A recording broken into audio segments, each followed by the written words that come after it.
stay a while and listen. Hey everybody, Necroxis here. Hope you enjoyed my little rambling video on Thursday after the announcement of the new expansion. While I was playing it up ever so slightly, that pretty much really was my reaction for about the first 24 hours after we found out about World of Warcraft Legion.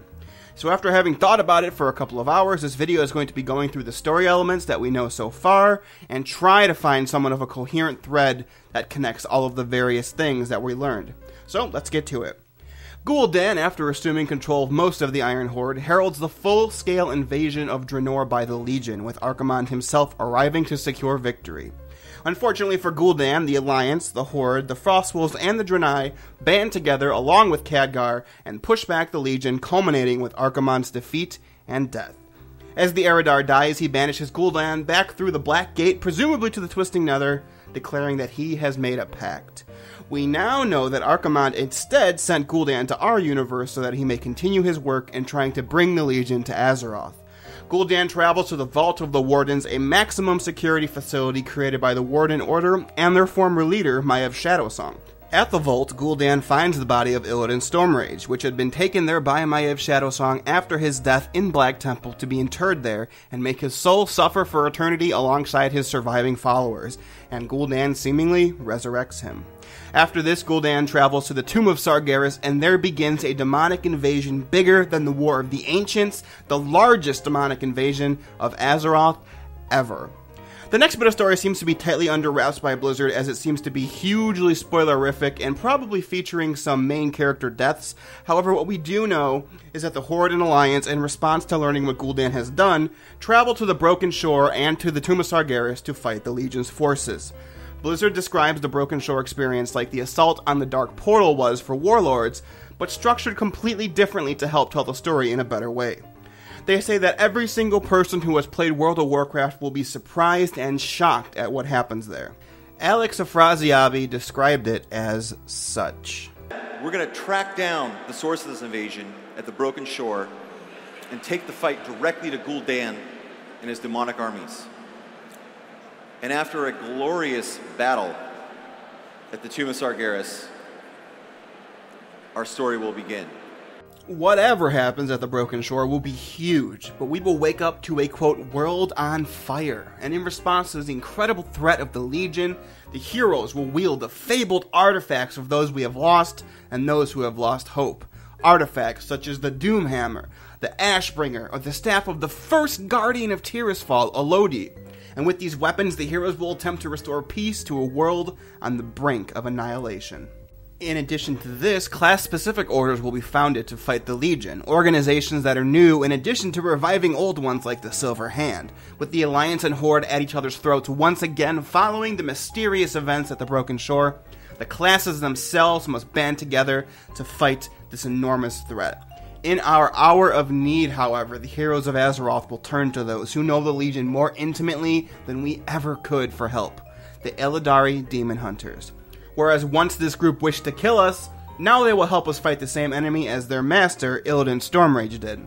These demon hunters will come to us with information, the story of Illidan's death from their eyes. We will learn that while we, the heroes, assaulted Black Temple with Akama and Maiev Shadowsong, Illidan sent the best Illidari away on a special suicide mission to the shattered prison world of Mardoon. This world was created by Sargeras when he was the champion of the Titans and held all of the demons that he captured. And when he became the Destroyer, he returned, shattering the prison world and releasing the beginnings of the Burning Legion. The Illidari will then return to Azeroth in the present time, going through the secret halls of the Vault of the Warden, where Illidan's body was kept by Maiev after his death. They will learn what it means to be a demon hunter and understand the true meaning of their sacrifice. Together with the demon hunters and wielding our artifacts, we search for our only means to seal the demonic gateway at the Tomb of Sargeras, the Pillars of Creation. 12,000 years ago, a festering wound opened up upon the Broken Isles. The Pillars of Creation were used to seal this wound, and the Temple of Elune was built on top. Eventually, this place would become known as the Tomb of Sargeras, and now with Gul'dan's machinations, the wound has opened up again, and an infinite number of demons are coming through. The Pillars of Creation are Titan relics that were used to shape Azeroth when the world was young. Aiding us in this search will be the Kirin Tor, who have flown Dalaran to the Broken Isles and are now led by Khadgar. Jaina is said to be, quote, pissed off while leaving the city.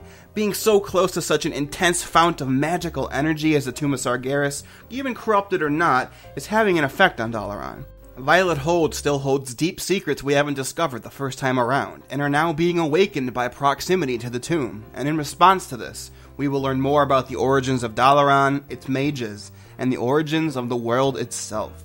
So going forward, we do not yet know the story flow of the zones, so I'll just be covering them one by one rather in the order that we don't know yet that the story takes place in. Starting out, we have Val'Sharah, a forgotten druid refuge on the Broken Isles. Val'Sharah was once the pinnacle of druidism on Azeroth, and is where Malfurion learned to become the first druid under Cenarius' leadership. We will come into contention with Xavius here. Known as the Nightmare Lord, Xavius was once a night elf who Sargeras twisted into becoming the first satyr. A few years prior, Xavius the Nightmare Lord nearly plunged Azeroth's residents into a state of permanent nightmarish sleep. He was stopped by Malfurion, but now is back, having been given another chance at vengeance. Xavius leads his army of the Satyr in conquest of Val'Sharah, using his tainted world tree of Shaladrisil. We will meet up with Ysera to fight back the Nightmare, up to and including invading Darkheart Thicket, the base of the tainted world tree. This dungeon is the heart of the nightmare corruption spreading through Val'Sharah, and we will need to push to its center and rescue Malfurion from the corruption of the nightmare. Afterwards, we will seek to attack the Emerald Nightmare itself inside the Emerald Dream. We will seek to correct the error that went wrong in the Titan's blueprint of Azeroth, which has been bleeding corruption into our planet. With the help of Cenarius, we will confront Xavius himself at the heart of the nightmare, and hopefully defeat him once and for all. In Val'Sharah, we will also infiltrate Blackrook Hold, the ancestral home of Lord Kurtalos Ravencrest, the original leader of the Kaldori resistance during the War of the Ancients. Said to have the strength to withstand an attack from the Burning Legion for days, Blackrook Hold is now said to have a shadow fallen upon it that we will need to cleanse. Next coming up, we have the zone of Stormhein. It is home to the Vrykul that left Northrend thousands of years ago during their quest to discover their holy land. Here we will discover the Halls of Valor, which is located up in the clouds above Stormheim. It is where the greatest of the Vrykul warriors are called to serve, their eternal reward for being the absolute best of Vrykul society. During the story of Stormheim, we will be racing against the Vrykul's God King, who is now cooperating with the Legion to obtain a Pillar of Creation here. This race will lead each group to the Halls of Valor, where we learn more about the origins of the Valkyr, and not the twisted undead Valkyr of the Scourge from Northrend, but the pure warriors of light shield maidens. Located in the Halls of Valor is also a Titan Keeper. Conversely, we will also deal with the Vrykul's ghost ship of the Damned, leading cursed souls to Helheim, the polar opposite of the Halls of Valor. As we sail through stormy seas upon the ghost ship, we will learn of the origins of the Kavaldir and encounter another Titan Keeper who was at war with the one in the Halls of Valor. The next zone we will travel to is that of Azuna. It best represents the bones of an ancient Night Elf civilization, and we will encounter ancient Night Elven ghosts, a dying breed of the Blue Dragonflight, and the Nightfallen. The Nightfallen are exiled Night Elven royalty from Suramar, who were left to die outside the protective walls of their city. We will be racing against Queen Azshara's Naga forces for control of a Pillar of Creation here, and in true Blizzard naming humor fashion, we will contend with the Naga forces within the Eye of Azshara dungeon. Haha.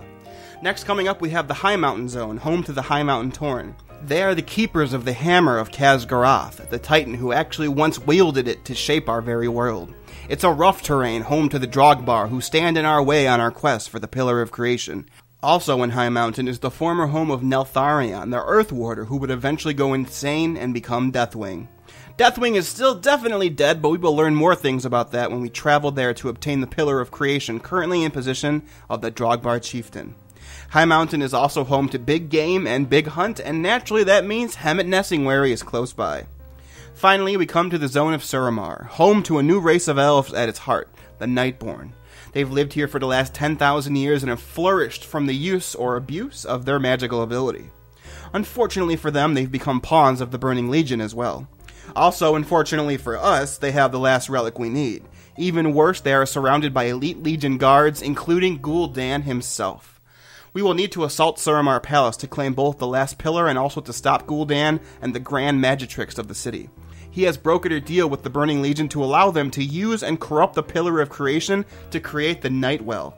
a conduit of dark energy that you might think of as the polar opposite of the Sunwell. Gould Dan is here as the ambassador to the Legion, and this time he cannot escape us. We will need to kill Gould Dan himself to secure the pillar and save our world. All the while this is happening, we will be tracking Illidan Stormrage's steps after his revival. Illidan is not pleased with us after the events of Black Temple, and who knows how he will react if and when we come across him to ask for his help against the Legion. This much is certain though, the Demon Hunter is integral to Gould Dan's plans. So that is essentially every single thing we know about the story of the zones, the dungeons, and the raids. However, as typical of Blizzard for the last few expansions, they have given us a nice nifty list of important characters we're going to be seeing in Legion. So I'm going to cover each one briefly and give you the description of the character from the website. Here we go.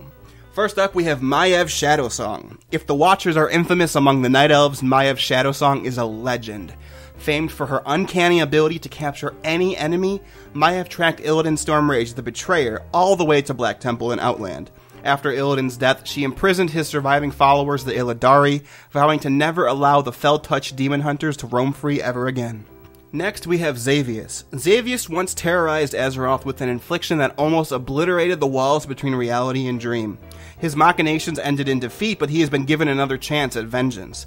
Now, Xavius leads the conquest of Val'Sharah, where the tainted world tree Shaladrisil spreads the Emerald Nightmare's corruption. With an army of vile satyrs at his command, Xavius will stop at nothing to vanquish all who oppose the Burning Legion. Next, we have Anduin Wrynn. Heir to the throne of Stormwind, Anduin is wise beyond his years. Time and time again, he has used diplomacy to end conflict, inspiring even his warrior father to lay down arms in pursuit of peace. But diplomacy has its limits, and some villains can't be reasoned with. As the Burning Legion threatens to annihilate Azeroth, Anduin will learn the true cost of peace, and whether or not he's willing to pay it. Next up, we have Tide Mistress Athissa. Queen Azshara, former leader of the ancient Night Elves, rules Denaga with supreme authority. Her servants are many, but few can match the fanatical devotion of Athissa.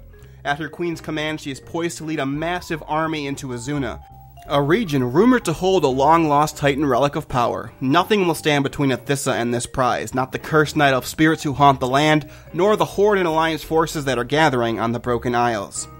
Following this, we have Genn Greymane. In recent years, the grizzled ruler of Gilneas has suffered many hardships. His son and nation fell to the Banshee Queen Sylvanas and her Forsaken, and he nearly lost his humanity to the Worgen Curse. Yet from these tragedies, Genn has found new strength and courage.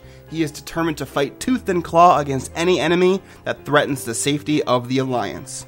Up next is Dargruul the Underking. For centuries, the Tauren and Drogbar tribes of Hive Mountain lived together in peace. But soon after the Legion's arrival, a Drogbar leader named Dargruul the Underking destroyed their unity and stole the Hammer of Khaz'garath, a powerful artifact protected by the High Mountain Tauren.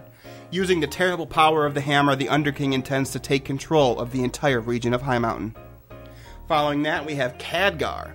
Though he was unable to stop Gul'dan from opening the Tomb of Sargeras, allowing the Legion to flood into Azeroth once more, Khadgar is determined to find means to reseal the portal and foil the Legion's invasion. He knows that the combined forces of the greatest champions of Azeroth are necessary to succeed, even as dissenting voices speak against the coalition and risk ultimate destruction by the demons. Following Khadgar, we have his best friend Gould Dan. Gould Dan owes allegiance to no one save his Burning Legion masters. On Draenor, the power-hungry orc nearly had his entire race enslaved to demons, and though his plans have failed, Gould Dan survived. Under the Legion's command, he was banished to Azeroth to open up a gateway for a monstrous invasion force, unlike anything the Horde and Alliance have ever faced.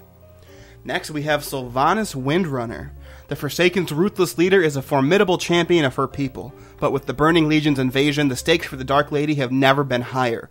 Should Sylvanas perish, her demise will be the beginning of her eternal damnation. All that stands between her and this doom are her Valkyr, yet few of these spirit guardians remain. As her fate edges closer to the abyss, Sylvanas must decide how far she'll go to protect her people, and whether they're more precious or not than her own soul. And finally, Illidan Stormrage. After the fall of Black Temple, the corpse of the Lord of Outland, Illidan Stormrage, disappeared.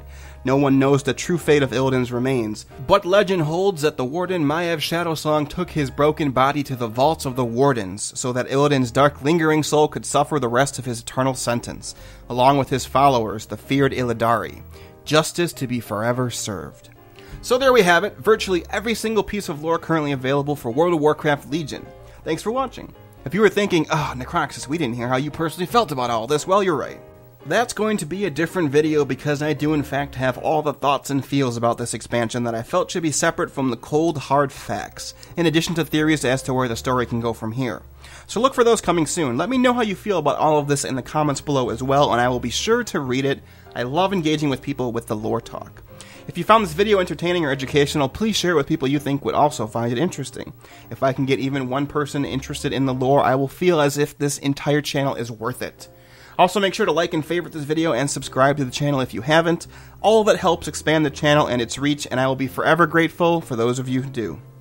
Once again, my name is Necroxis, and I will see you all next time. Stay awesome, and farewell.